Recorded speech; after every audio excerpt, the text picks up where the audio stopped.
मित्र live में आप सभी का स्वागत है। मैं हूं आपके साथ निशा मिश्रा। आप देख रहे हैं देश देशांतर, जिसमें आप देखेंगे देश दुनिया की तमाम ताजा तरीन खबरें। लेकिन बड़ी खबरों से पहले एक रुख करते हैं आज की मुख्य हेडलाइंस पर। गंगा सागर से केंद्र पर बरसी सीएम ममता। कल्पतरु उत्सव पर बंद रहेगा दक्षिणेश्वर, बेलूर मठ और उद्यान बाटी। लालबाड़ी की कमान फिर से फरहाद के हाथ में। सौरव गांगुली हुए कोरोना संक्रमित। दिल्ली में येलो अलर्ट लागू, सीएम केजरीवाल ने किया ऐलान, सख्त होंगी पाबंदियां। भारत में पिछले 24 घंटे में 6,358 नए कोरोना के केस। ओमिक्रॉन वेरिएंट के बढ़ते खतरों के बीच हवाई सेवाएं प्रभावित, दुनिया भर में 11,500 उड़ानें रद्द। पीएम मोदी ने कानपुर को दी मेट्रो की सौगात। नहीं रहे चरित्र अभिनेता मुश्ताक मर्चेंट। तालिबान के फरमान से पाक चिंतित। आइए देख लेते हैं खबरें अब विस्तार से। सागर मेले की तैयारियों का जायजा लेने मंगलवार को 3 दिवसीय गंगा सागर दौरे पर पहुंची मुख्यमंत्री ममता बनर्जी ने कपिल मुनि आश्रम में पूजा अर्चना की। पूजा के बाद संवाददाताओं से मुखातिब होते हुए सीएम ने केंद्र को आड़े हाथों लिया। उन्होंने कहा कि कुंभ मेले को सब कुछ और गंगा सागर को कुछ नहीं। गंगा सागर मेले में केंद्र एक भी पैसा नहीं देता है। अगर कुंभ मेले को पहला स्थान मिला है तो गंगा सागर को दूसरा स्थान मिलना चाहिए, या कुंभ से कम नहीं। आगे ममता बनर्जी ने दावा किया कि गंगा सागर मेले को राष्ट्रीय मेले का खिताब देने के लिए कई बार केंद्र को पत्र लिख चुकी हैं, लेकिन इसका कोई जवाब नहीं मिला। उधर कपिल मुनि आश्रम के महंत ज्ञान दास ने कहा कि ममता उनकी बड़ी बहन है और उन्हें प्रधानमंत्री बनने से कोई नहीं रोक सकता। पिछले 2 सालों से हर उत्सव में कोरोना महामारी बाधा बनकर खड़ी है। इस बार भी कोरोना को लेकर 1 जनवरी यानी कल्पतरु उत्सव पर कई मंदिर, मठ और आश्रम बंद रहेंगे। कल्पतरु उत्सव मनाने की शुरुआत जिस स्थल पर हुई, वहां 3 दिनों तक मंदिरों में भक्तों के प्रवेश पर रोक रहेगी। काशीपुर उद्यान बाटी, जहां हर साल लाखों भक्त का समागम होता था, वहां इस बार भी एक भी भक्त दिखाई नहीं देगा। रामकृष्ण परमहंस की लीला स्थली दक्षिणेश्वर काली मंदिर भी कल्पतरु उत्सव यानी 1 जनवरी को बंद रहेगा। यहाँ तक कि स्काई वॉक पर भी चलने की मनाही रहेगी। बता दें कि मां काली ने रामकृष्ण ठाकुर को यहीं दर्शन दिए थे। कल्पतरु उत्सव का हावड़ा का बेलूर मठ 4 दिनों के लिए बंद रहेगा। राज्य में कोरोना संक्रमण की स्थिति में भीड़ से बचने के लिए यह फैसला लिया गया है। हालांकि मठ के अधिकारियों ने बंद के कारण के विषय में कुछ भी नहीं बताया। बेलूर मठ के बंद रहने की सूरत में कल्पतरु उत्सव के दिन श्रद्धालु बेलूर मठ में प्रवेश नहीं कर पाएंगे। दक्षिणेश्वर रामकृष्ण संघ यानी आद्यापीठ कल्पतरु उत्सव पर दिन भर खुला रहेगा। आद्यापीठ की ट्रस्टी ब्रह्मचारी मुराल भाई ने कहा है कि नियम के अनुसार यहाँ पूजा अर्चना होगी और भक्तों को अन्न प्रसाद भी मिलेगा। गुरुवर अन्नदा ठाकुर ने कहा था कि सेवा हर दिन होनी चाहिए, इसलिए आद्यापीठ बंद नहीं होगा। लालबाड़ी यानी कोलकाता नगर निगम के मेयर के तौर पर एक बार फिर से फिरहाद हकीम ने मंगलवार को शपथ ली। वहीं चेयरपर्सन माला राय ने भी इसी दिन शपथ ली। दोनों नेताओं को प्रोटेम स्पीकर राम प्यारे राम ने शपथ दिलाई। शपथ लेने के बाद मेयर फिरहाद हकीम ने कहा कि मुख्यमंत्री ममता बनर्जी की उम्मीदों पर खरा उतरना हमारा लक्ष्य रहेगा। उन्होंने कहा कि कोलकाता को हम विश्व का सबसे अच्छा शहर बनाएंगे। हमारी टीम का एकमात्र उद्देश्य है लोगों की सेवा करना। इसके साथ ही उन्होंने सभी पार्षदों से अनुरोध किया कि वे लोगों के सुख दुख में शामिल रहे। দাদা একটু বসে পড়ুন, দাদা একটু বসে পড়ুন, দাদা বসুন বসুন বসুন বসুন। আরে পেছনের লোক দেখতে পাচ্ছেন না, বসুন দাঁড়ান, বসুন এখানে। আরে দাঁড়ান, দাঁড়ানোর জন্য এখানে কেউ আছে? বসুন, সবই পাবো না, এখানে এসে বসে পারেন। আইন অনুযায়ী কলকাতা পৌর সংস্থা মেয়র হিসেবে কর্তব্য সম্পাদন করিব। ব্যক্তিকে প্রত্যক্ষভাবে আমার বিচারাধীন বিষয়গুলো অথবা মেয়র হিসেবে যেসব বিষয় সম্মুখে আমার গোচরে আসিবে, তাহা আমি কোনো ব্যক্তি বা ব্যক্তিগণের গোচরে আনিব না বা প্রকাশ করিব না।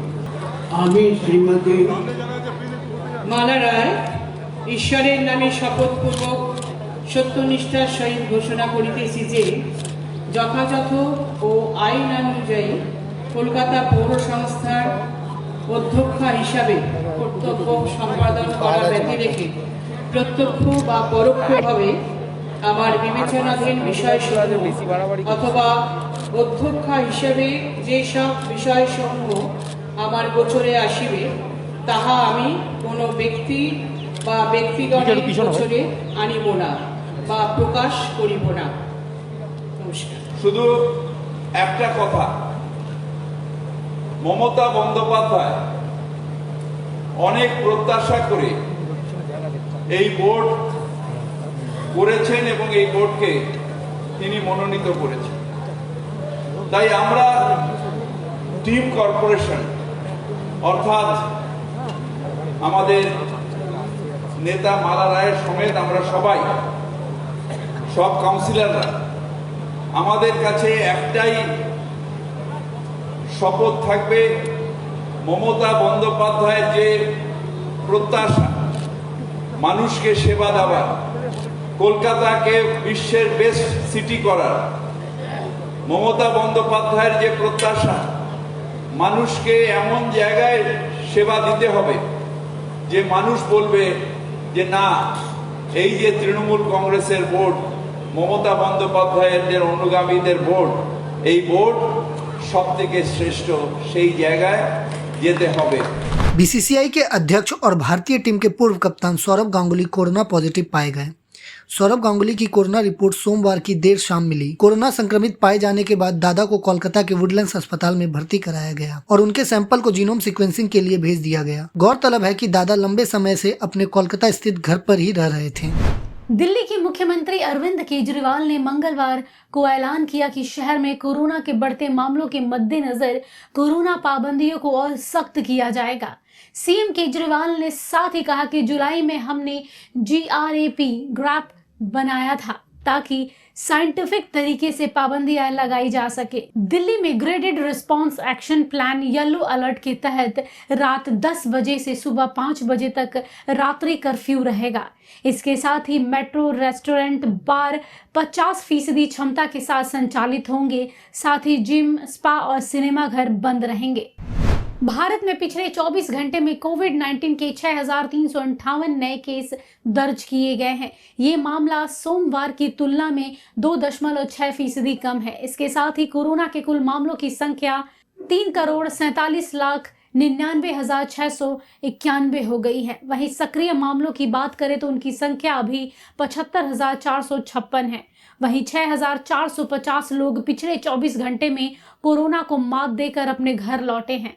देश की रिकवरी रेट 98.40% है, जो मार्च 2020 के बाद सबसे ज्यादा है। मौत के आंकड़ों की बात करें तो पिछले 24 घंटे में 293 लोगों की कोरोना संक्रमण की वजह से मौत हुई है। कोविड-19 के ओमिक्रॉन वेरिएंट का खतरा पूरी दुनिया में लगातार बढ़ता जा रहा है। ओमिक्रॉन से कई देशों की अर्थव्यवस्था काफी प्रभावित हो रही है। इस बीच ओमिक्रॉन का हवाई यात्रा पर बुरा असर पड़ा है। बीते कुछ दिनों से दुनिया भर में कुछ 11,500 उड़ानें रद्द कर दी गई हैं। उड़ानों के रद्द होने की वजह से छुट्टी से वापस होने वाले यात्रियों को काफी परेशानियों का सामना करना पड़ रहा है। प्रधानमंत्री नरेंद्र मोदी ने मंगलवार को कानपुर में मेट्रो ट्रेन को हरी झंडी दिखाने के साथ ही उसमें सवारी भी की। इस परियोजना पर करीब 11,000 करोड़ रुपए की लागत आई है। इस अवसर पर उनके साथ यूपी के सीएम योगी आदित्यनाथ भी उनके साथ IIT मेट्रो स्टेशन से गीता नगर स्टेशन तक सफर किया। पीएमओ के अनुसार कानपुर में मेट्रो प्रोजेक्ट की कुल लंबाई 32 किलोमीटर है और इससे 11,000 करोड़ रुपए की लागत से तैयार किया जा रहा है।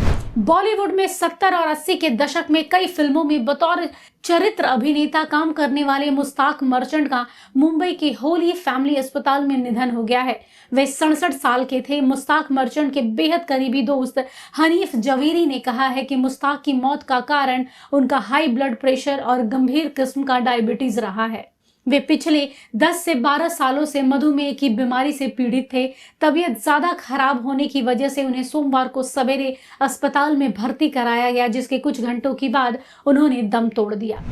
अफगानिस्तान में तालिबान सरकार ने जहां एक फरमान जारी करते हुए देश की महिलाओं को अकेले लंबी दूरी की यात्रा करने पर रोक लगा दी है, वहीं पाकिस्तान के सूचना मंत्री फवाद चौधरी ने तालिबान के इस फरमान की आलोचना की है। उन्होंने इसे पाकिस्तान के लिए खतरा बताया है। साथ ही उन्होंने कहा है कि इस तरह की पतनशील सोच पाकिस्तान के लिए खतरा है। इसके साथ ही उन्होंने कहा कि हम लोग अफगानिस्तान के लोगों की पूरी मदद करना चाहते हैं जहां पर तालिबान काबिज है। तालिबान के इस तरह के प्रतिगामी सोच पाकिस्तान के लिए आगे चलकर खतरा बन सकती है। आज के लिए बस इतना ही। कल आपसे फिर मुलाकात होगी देश देशांतर में देश दुनिया की तमाम खबरों के साथ। तब तक देखते रहिए भारत मित्र लाइव। नमस्कार। अगर आपको हमारा ये वीडियो अच्छा लगा तो इसे लाइक करें, शेयर करें और हाँ, सब्सक्राइब करना ना भूलें।